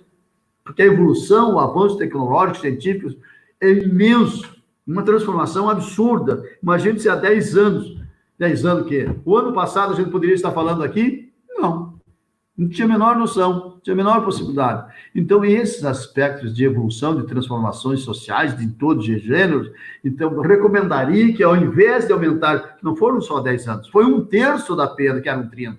Ao invés de aumentar 1/3 da pena para 40 anos, o recomendável seria diminuir 1/3, de 30 para 20, porque o indivíduo que ficar 10 anos fora, ele vai ter que se ressocializar, não para ser um bom cidadão, coisa assim, porque vai voltar de lá muito pior do que foi, mas para se adequar e descobrir como é que se vive nessa sociedade tecnologicamente avançada, né? Então, o raciocínio seria o inverso. Eu voltei em 92, fevereiro de 92, defendi minha tese doutoral na Espanha. E vim de lá, esperei, eu tinha um dinheirinho guardado, porque eu pensava que eu queria ir conhecer a Grécia, não conhecia. E daí surge um notebook lá, pequenininho, bonitinho, quando eu fui para lá, era um CP500 desse tamanho que estava no chão. Então, digo, puxa vida, eu preciso levar. Tem no Brasil? Não tem. O que é isso? Não, eu vou levar. Eu fiquei na decisão, vou para a Grécia e compro um notebook, né? E a minha cabeça de penalista, de professor, de pensador, eu ia para a Grécia. Não, Grécia eu irei um dia, mas comprei o notebook. Trouxe para o Brasil. Chego aqui, ninguém tinha nada. Uns meses lá, naquele ano, ainda começaram a chegar. Mas eu trouxe porque das inovações. Então, essas transformações são muito rápidas. E eu lembro, assim, eu li um livro a respeito da Segunda Guerra Mundial, e diz que um soldado japonês se perdeu na guerra colonial, se perdeu numa floresta. Os caras não acharam, encontraram, até por morto. 30 anos depois, eles localizaram esse soldado na floresta. Resgataram e levaram para casa. Ia ganhar uma guerra, não perdemos. Mas tá bom, o Japão está bem também. Quando ele se embarca em Tóquio, ele apavorado diz, mas ele não perdeu a guerra? O que é isso tudo aqui? Então, em 30 anos, lá em meados do século passado, a transformação foi brutal. E demorou, né? Demorou naquele período. Só que nesses últimos 20, 30 anos é abismal. Coisa. Quando saiu o celular, foi em 91, eu tenho boa memória para as datas assim, em 91 eu era diretor da Escola Superior do Ministério Público, no Rio Grande do Sul. Eu era procurador de justiça. Pois bem, daí, mas era um tijolão desse tamanho, dessa grossura. Não dava para botar no bolso, tinha que ser esse bolso de mulher, pesadão. Puxa vida, daí, como é que tu vai fazer? Eu comprava uma porcaria daquela, custava $2.000. Tu pagava $1.000 pelo tijolão e a linha, e $1.000 tu emprestava para a companhia telefônica, que te devolveriam 2 anos depois, corrigido. Comprar assim. Então, de repente, assim, em 3 anos, começou a mudar uma coisa. A evolução também é uma coisa fantástica. Hoje, o que tem com o celular, você tem a internet, o computador, a net, o raio que parte em qualquer lugar que você for. Então, isso, tu tens uma transformação absurda com isso aqui pequenininho. O meu é 8, tá? 8. Tu tens tudo aqui, de um computador na vida. Assim. Então, eu digo que a velocidade dessa transformação justificaria você reduzir o tempo de prisão para 20 anos, para fazer cumprir. Agora, ninguém se preocupou, o bacharel Moro lá, que veio aqui tentando aprovar as coisas que ele não conseguiu. Ele queria derrubar, vetar o juiz de garantias, por exemplo, lutou, chorou, sapateou lá, e coisa, não vou vetar. Pois é, ainda bem. Entende? Então, essas transformações muito grandes precisam ser consideradas, precisam levar em consideração, mas ninguém se preocupou, em nenhum momento diz, olha, está um caso do sistema penitenciário. Nós temos mais de 900 mil presos e temos mais de 300 mil carências de vagas. Faltam 300 mil. Você imagina, então, se deixando 1/3 a mais as pessoas presas, ou nós vamos ter 1/3 a mais de carência, só por ser esse fato. Então, ninguém se preocupou com criar vagas, com melhorar o sistema penitenciário, transformar menos podre, deixar menos violento, deixá-lo habitável. Nada disso. Os governantes não se preocupam com o sistema penitenciário, não se preocupam em dar condições de estrutura para você botar o indivíduo lá que seja menos desumano. Humano nunca vai ser, mas pelo menos fosse menos desumano. Mas isso já partiria para um outro tema, outra temática, que a gente não pode desenvolver aqui agora. Então, eu faço essa crítica bastante contundente na forma de trazerem esse tipo de aumento de pena e pior, encontrar aplauso da população, que não pode ser. A nossa aluna Shirley Caldeira está mencionando aqui que aplicar a pena de forma mais rápida por meio de um sistema de persecução penal mais efetivo seria mais benéfico que uma pena maior. É uma lição já desde o século XVIII, né? Do Beccari, e que tem sido negligenciada ao longo do tempo. Historicamente, e a gente nunca vai aprender nesse país, não se aprenderá a tratar como menos desumanidade o encarcerado, porque, na realidade, o Estado está colaborando com as facções criminosas. O Estado é o grande parceiro das facções criminosas nesse país. Por quê? Porque quando se leva pessoas que não precisam da prisão para lá, você está dando mão de obra para eles, porque o indivíduo entra na prisão e vai ter que fazer uma opção. Ninguém sobrevive na prisão se você não optar por uma facção.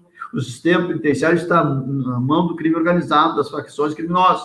Portanto, o indivíduo vai ter que optar por uma, ou não sobrevive. Então, ele necessariamente vai optar. Mas ele fica um tempo fazendo estágio lá, nesse curso superior de ladronagem, de bandidagem, e sai de lá muito pior que entrou, com uma missão, soldado da facção. Ele vai ter que delinquir lá fora, vai ter que continuar melhor bandido, vai ter que se aperfeiçoar na bandidagem para dar retorno para a facção, porque ele vai ser fiscalizado lá fora, com o pessoal dele, se está cheio de gente, e o Estado está contribuindo. O Estado está fabricando bandidos, está fabricando membros das facções criminosas e não se dão conta.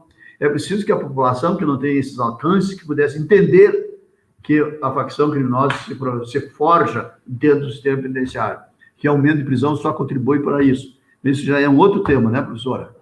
Né, Tainá? Tainá parece que queria fazer uma pergunta para o senhor. Sim. Professor, eu gostaria de saber como que fica a unificação das penas com essa nova proposta aí do pacote anticrimes, né? A unificação de penas? Ela só tem isso, porque sabemos que a maioria dos sentenciados, eles não cometem apenas um crime, né? Às vezes uma série de crimes. E como que ficaria a unificação de penas? Isso é uma das perguntas mais inteligentes que eu recebi nessas 31 lives que eu fiz, e que só um desembargador tinha feito lá do Rio Grande do Sul, um cara extremamente inteligente, que me disse que eles estavam debatendo entre eles, desembargadores, inclusive com o ministro do STJ, para saber como fazer. E eu nunca tinha pensado nisso, não tinha mesmo, lá aquele dia, faz umas 10 lives atrás. Pois bem, daí na hora eu pensei, olha, é uma questão extremamente complexa e extremamente interessante, porque vamos imaginar, Tainá, que alguém é condenado a 20 anos com um crime praticado na vigência da lei antiga. Quando ele está cumprindo esse crime, com 5, 10 anos já, ele pratica um outro crime, já com a vigência dessa nova lei. O limite dele é 40 anos, o da anterior é de 30. Então, como é que eu vou fazer esta progressão? Como é que eu vou fazer esse cálculo de benefícios? Daí, mais ou menos isso que está me perguntando, né? Está me ouvindo? Eu entendi que essa era a pergunta, sim, professor. Pois bem, veja o seguinte, daí eu disse para o desembargador genial, né? Que era do Ministério Público, aí foi menino para lá, entrou como promotor. Pois bem, então eu digo, olha, eu estou pensando agora, vou pensar em voz alta, tá? Vamos pensar junto. O problema é o seguinte, eu não tinha pensado nisso, mas na minha avaliação eu disse naquela noite, digo, olha, eu não posso, será que a gente pode botar os 40 anos? Digo, não. De cara eu já digo não, mas deixa eu pensar, vai pensar. Claro que não. Por quê? Não posso interpretar o pior para o indivíduo. Não. Mas também não posso ficar nos 30. Porque se eu tiver uma pena de 20 da lei anterior e pegar um 20 da lei posterior, eu não posso ficar nos 30. Mas também não pode ser nos 40. Então, digo, na minha avaliação, pensando agora em voz alta, eu vou ter que raciocinar ainda e elaborar um textinho para escrever, é o seguinte, eu acho que tem que ser proporcional. Nós vamos ter que fazer um cálculo matemático para examinar a proporcionalidade, quanto de pena o limite de 30 anos ele cumpriu, tá? Coisa ele tem para cumprir lá, e quanto do limite dos 20 anos ele tem para aplicar. 10, 20, coisa que eu for. Então, somando, verificando, a gente faz uma média proporcional de cada um tempo, do limite até de 30 e quanto do limite até de 40. E daí você soma esse resultado. Nem do limite de 30, nem do limite de 40, mas o intermediário. Só que isso aí tem que fazer um cálculo matemático. E essa regra não está exatamente vindo na minha cabeça, porque eu era bom de matemática, mas há muitos anos atrás, né? E não trabalho mais, mas números é comigo ainda hoje. O número é coisa que eu lembro rapidinho, né? Mas eu acho que é esse o sistema, viu, Tainá? De você pegar e fazer uma proporcionalidade do tempo de pena que ele tem pelo primeiro ano, pelo primeiro período, né? O quanto é cumprido, tem que ver o tempo de pena aplicado, mas também tem que ver o tempo de pena cumprido, que parece até mais importante. E daí o tempo de pena aplicado no novo sistema. E daí fazer essas médias aritméticas aqui para verificar qual é a proporção. Se ele vai ter que cumprir quanto mais para ter a progressão, se vai ter que cumprir quanto mais para pegar o livramento condicional, etc. Porque não pode ser nenhuma nem outra. Se for 20 anos da lei antiga e pegar 5, 6 anos da outra, daí faz uns 30 anos. Não precisa perder nem tempo para fazer cálculo. Mantém os 30 anos, porque é a maioria que tem, né? Até porque ele cumpria antes. E vai ser em cima disso que ele vai pegar a progressão. Mas esse é um cálculo complexo, tem que pensar no coisa a respeito. Eu vou ter que dar uma craneada para ver como é que sai essa realização, esse cálculo, tá? Mas é uma pergunta interessante, só o desembargador tinha perguntado isso há 30 lives atrás. Nas 30 lives. E aí... Okay. Pode falar? Eu nem me lembro o que eu estava terminando de falar. Bom, professor, nós já estamos com mais de 1 hora de live, né? Aqui 1h20 de live, o tempo passa um bocado rápido quando a gente fala de assuntos que são interessantes, e então talvez seja o caso de nós instigarmos as pessoas a lerem mais alguns tópicos, alguns temas relacionados a esses impactos da lei anticrime no Código Penal. É claro, como nós falamos aqui no início, são impactos também em outras legislações, como o Código de Processo Penal, algumas pessoas aqui falaram, das garantias, que realmente é um avanço em que pese a suspensão dos efeitos, mas se o senhor puder dizer às pessoas que nos ouvem que tipo quais são os artigos, quais seriam as provocações em relação aos impactos da lei anticrime no Código Penal. Ao seu ver, o que chama mais atenção? O que chama mais atenção nesses aspectos aí, por exemplo, precisa fazer, auscultar, verificar, ouvir um pouco o pessoal. Mas tem coisas assim interessantes, mas eu vejo lá para o Código de Processo Penal, mas tem coisas péssimas, por exemplo, que eu vejo a previsão no artigo 91 trazendo um sequestro. Na verdade, eu digo assim que é um confisco travestido de efeito da condenação, e que é um confisco da pena do patrimônio do cidadão sem vínculo com o crime. E é um confisco do cidadão terceiro, que nem tem relação com o crime. Então, eu acho que isso é absolutamente inconstitucional. Então, essas coisas, eu pego mais o impacto pela inconstitucionalidade, pela brutalidade, pela ilegalidade. Então, eu acho que essas são as coisas assim que mais apontam, por exemplo. Nós temos outro aspecto, eu só quero lembrar, antes que eu esqueça no final, eu tenho o meu Instagram, é aberto, quem quiser nos seguir, será um prazer, uma honra, será bem-vindo, tá? Que a gente vai continuar sempre botando alguma coisa, programando, enfim. Mas desse artigo 91, eu acho ele muito ruim, muito preocupante, exatamente por isso. Eu digo para mim que ele é, como dizia o Carrara, lá no século XIX, nós estamos no século XXI, já dizia que o confisco é desumano, impolítico e aberrante, pois nós continuamos com esse problema e o brasileiro não teve a coragem de colocar na Constituição que o confisco é proibido. Mas já no século XIX, o Carrara já dizia, já criticava a pena de confisco. E as sociedades democráticas proíbem a pena de confisco. Eu digo até, vejam o advérbio, até a Constituição paraguaia, lá no seu artigo 20, proíbe a pena de confisco. Mas a nossa não fala. Fala, preferiu o eufemismo, perda de bens. É proibida a perda de bens. Pois bem, acontece que ele é um confisco travestido, realmente, de efeito de condenação. Por quê? Porque o artigo 91 diz que se o condenado for de infrações cuja pena máxima culminada seja superior a 6 anos, poderá ser decretada a perda de bens, que é o confisco, da diferença do patrimônio que ele tem com aquilo que seria lícito, né? Ou seja, independente de vínculo ao crime. Seria lícito na visão do Ministério Público, na visão do juiz que vai fazer uma instrução junto com o processo penal. Mas está avançando no patrimônio alheio, está passando a mão. O Estado é desonesto, sendo completo com o patrimônio alheio. É um ladrão, entre aspas, o ladrão tem que ter violência, mas é um cara que é um furtador do patrimônio alheio, está sequestrando ilegalmente. Por quê? Porque, veja, ele não diz que é efeito produto do crime, não diz que é instrumento do crime, é simplesmente o fato de ter praticado um crime com pena superior a 6 anos, e já é a desculpa que o Estado usa para afrontar, para suprimir, para retirar, para avançar no patrimônio alheio. Quer dizer, esta imoralidade, o Basileu Garcia já destacava lá, 50 anos atrás, dizia que o Estado não tem despesa com a pena de multa, mas se completa imoralmente, apropriando-se, como é que ele dizia, enchendo as arcas do Tesouro Nacional. E ele faz isso com mais rigor agora. Por que eu digo isso? Veja bem, então, vamos imaginar, Tainá e Bárbara, o indivíduo tem um acidente por aí de percurso, discute e mata alguém. Pena 6 a 20 anos.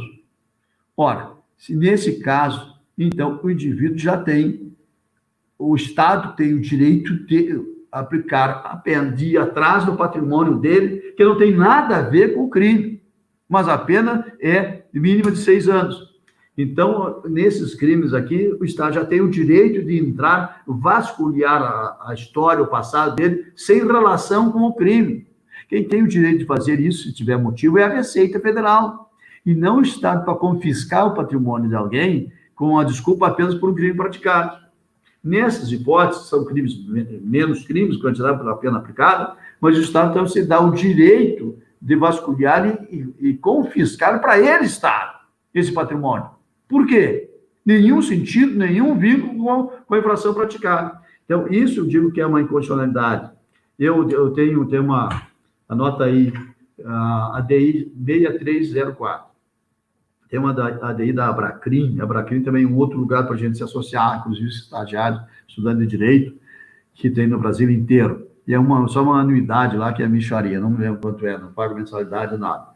Então, a gente invoca a inconstitucionalidade desse confisco que tem aqui, invoca o confisco também do artigo 28, lá do Código de Processo Penal, 28A, porque tem aqui mais adiante, lá no artigo 116, por exemplo, que ele fez a inclusão de novas causas suspensivas da prescrição. Uma dos embargos declaratórios que não forem conhecidos, conhecíveis, e outra é o não cumprimento, ou enquanto não cumpre o acordo de não persecução penal, que é o artigo 28A do Código de Processo Penal, que é acrescentado. Ora, nesse artigo 28 aí, ele tem duas inconstitucionalidades na minha avaliação. Por quê? Em primeiro lugar, ele exige que tenha confessado o crime. Mais do que exigindo a confissão do crime, ele faz-se confessado circunstanciadamente. A rigor, na verdade, ele errou, disse circunstancialmente. É um erro grave. Eles não conhecem o vernáculo brasileiro. O que acontece? Circunstancialmente é acidentalmente, é sem perceber, de repente ocorre, acontece. Não é isso. É confessar o crime circunstanciadamente. Isto é, detalhadamente, com detalhes, com requintes e coisas assim. Entende? Então, ora, confessar o crime para ter o direito de propor um acordo de não persecução penal, isso é uma violência absurda. Viola a presunção de inocência. Ora, antes do judiciário, você tem que confessar o crime para fazer o acordo.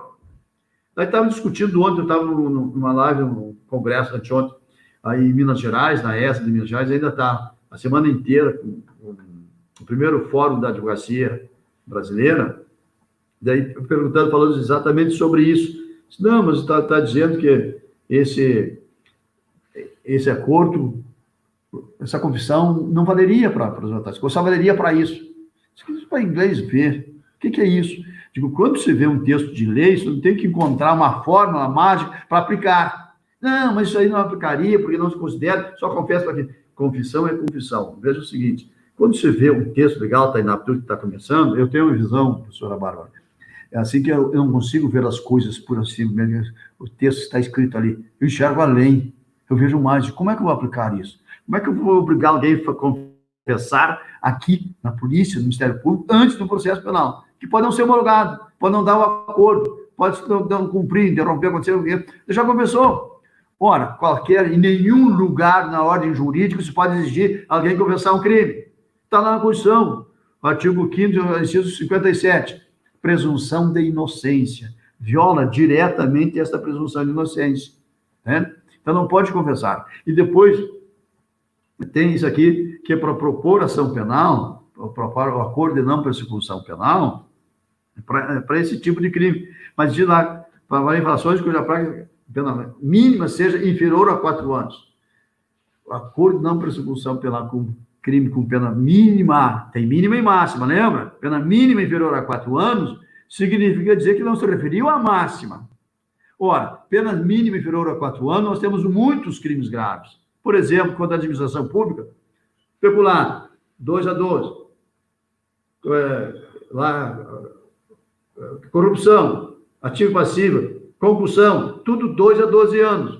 São os crimes mais graves que tem no Código Penal, fora aqueles contra a vida. Pois bem... Diz no livro que são mais de 90% dos crimes que ficariam submetidos ao acordo de não persecução penal, né? Exatamente. Mais de 90% ficaria com o Ministério Público para propor ou não um acordo de persecução penal, que é que confesse. Na legislação extravagante, por aí, fora do Código Penal, também eu me lembro, assim, de um crime, tráfico de drogas, que tem pena superior a 4 anos. Mas tem um outro que eu não me lembro como é que é. Talvez o uso de arma. Talvez tortura não é.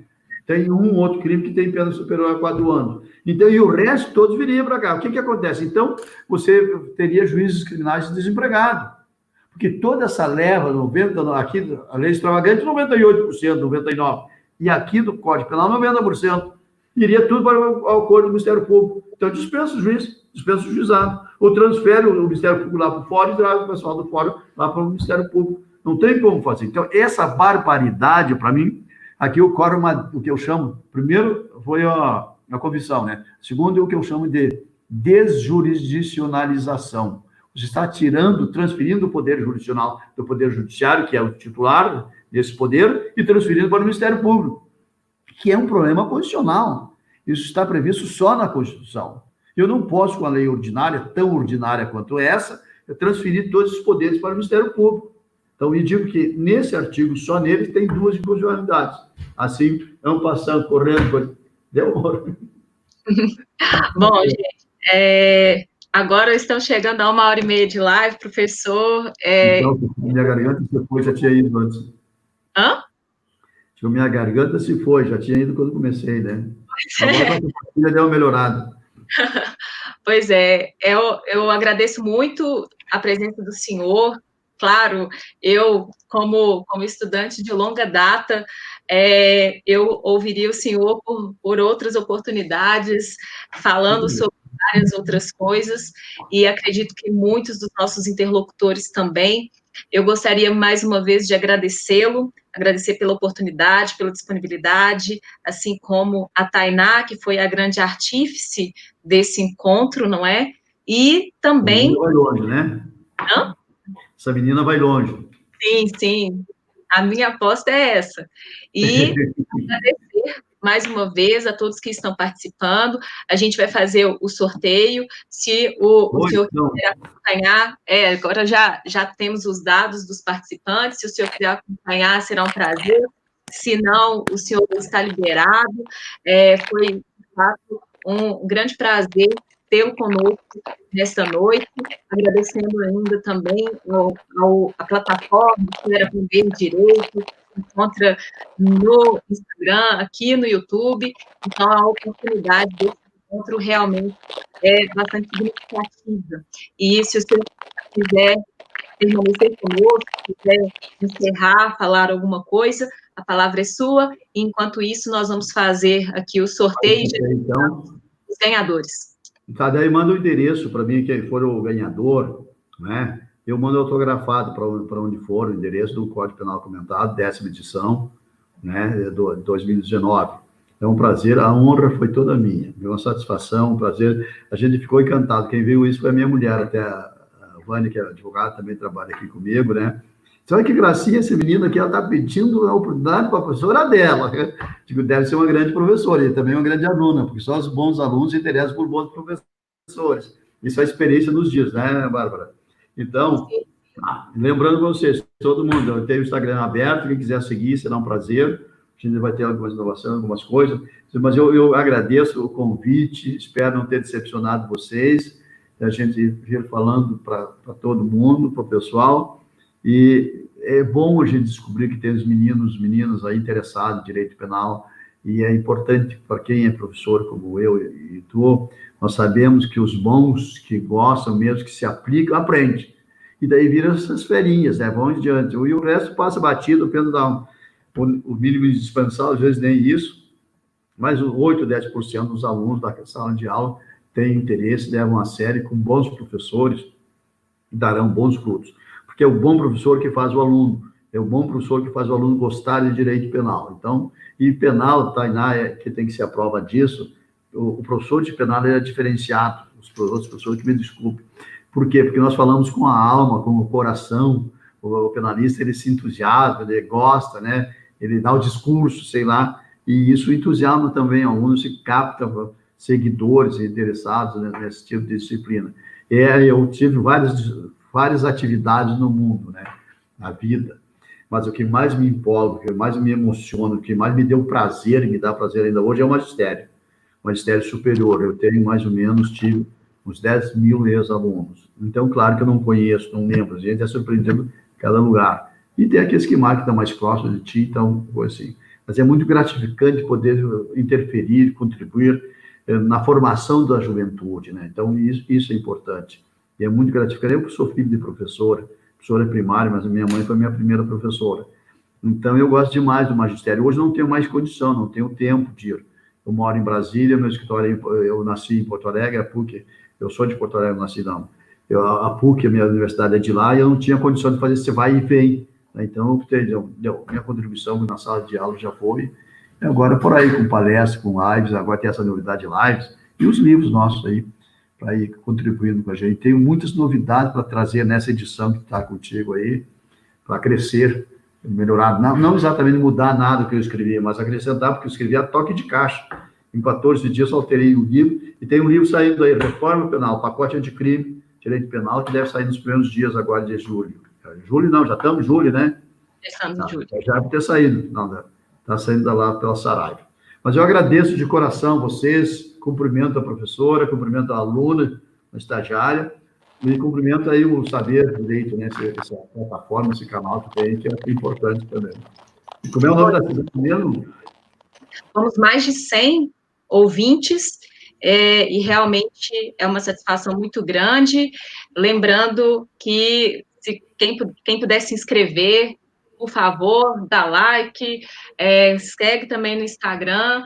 E o professor César Bittencourt é o exemplo de que esse canal, apesar de estar começando, tem um caminho muito brilhante pela frente. Ele é o exemplo de um dos grandes nomes que fazem parte desse conjunto de pensadores, de debatedores que nós vamos receber aqui. E amanhã, às 17 horas, com mais uma live com o professor também, e embaixador e ex-ministro das Relações Exteriores.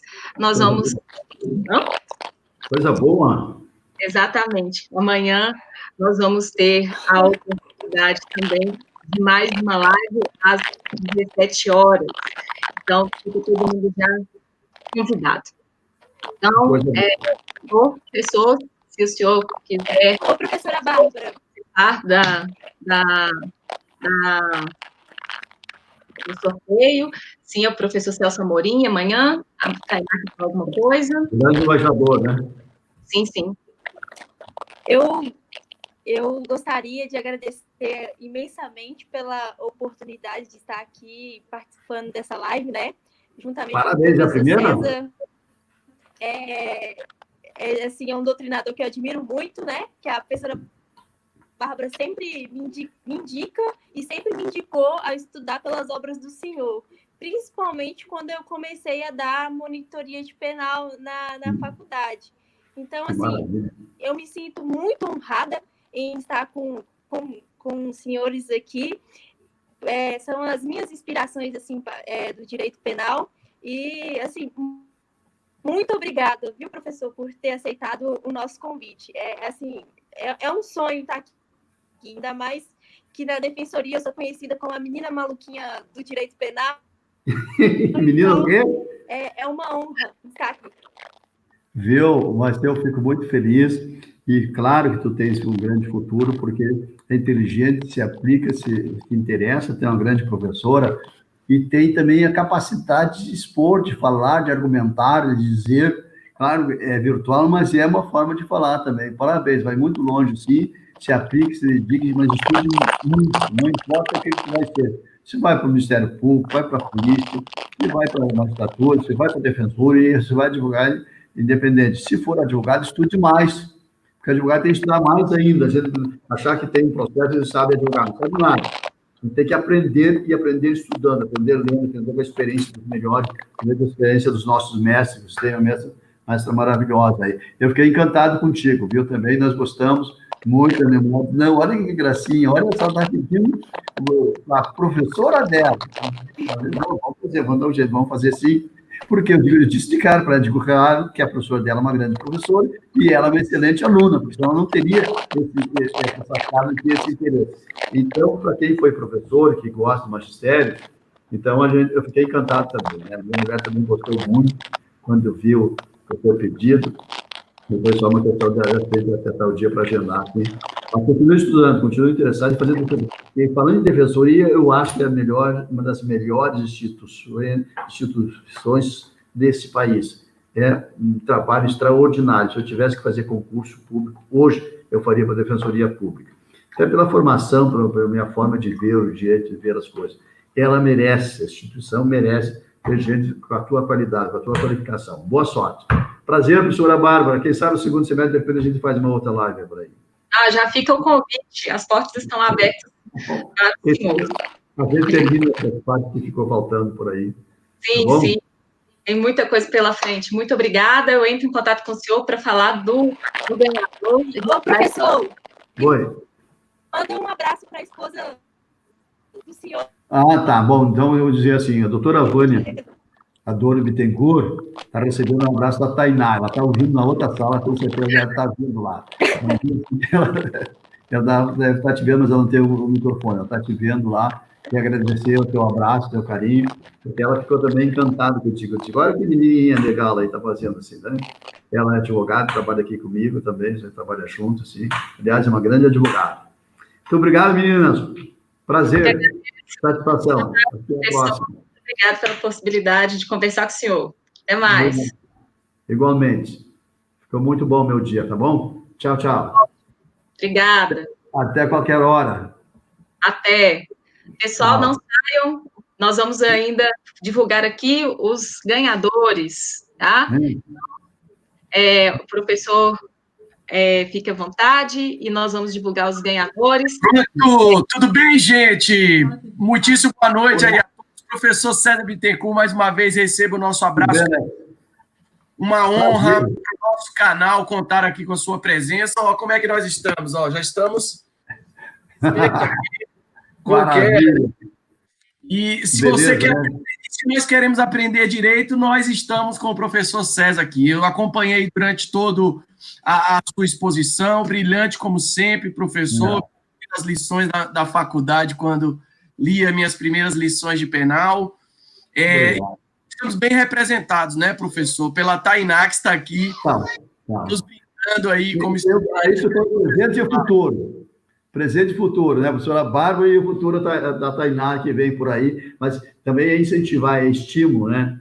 Tem que ter talento, vontade também e oportunidade. Então, tem bons métodos, vai fácil. Mas me manda, então, o endereço, o nome do ganhador. O senhor diz aí um número de 1 a 111, que o número que o senhor disser vai ser o ganhador. São 3 números, na verdade, mas o senhor diz um número aí para a gente. Vou dizer um número, assim, que é uma data que a gente gosta muito, tá? Que eu gostamos, assim. É um nome também significativo da importância na história, assim. Nome que me veio agora, assim. 14. 14. Tomada da Bastilha. 14. Outro número, professor? Outro. Deixa eu ver. 25. 25. E o terceiro e último número? Terceiro e último número? Pode ser 61. 61. Muito bem. Vamos agora dizer aqui agora. Vou dizer aqui agora para vocês quem serão esses ganhadores. Começamos pelo número 14. Matheus Batista Vieira é o ganhador do livro. Matheus Batista Vieira. Matheus Batista Vieira, ganhador do livro. Então, me manda o endereço, pode me mandar o endereço pelo Instagram. É o namorado da Tainá?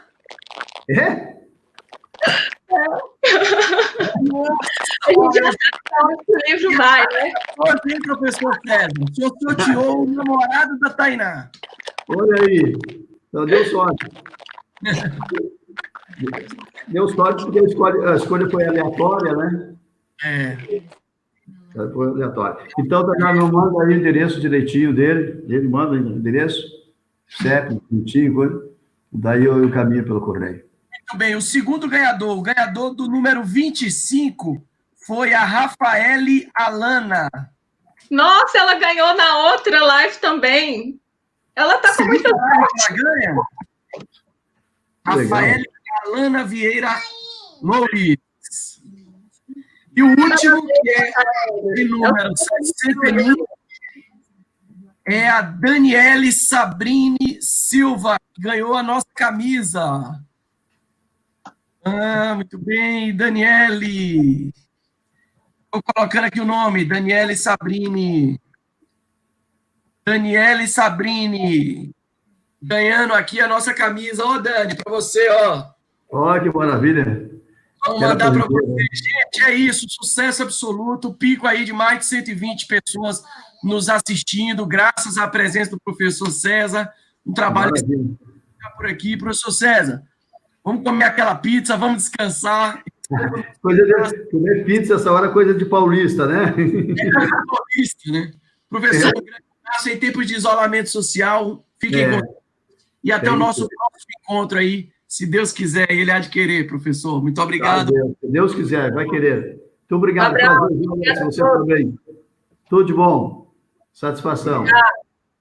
Até qualquer hora. Até. Tchau, tchau.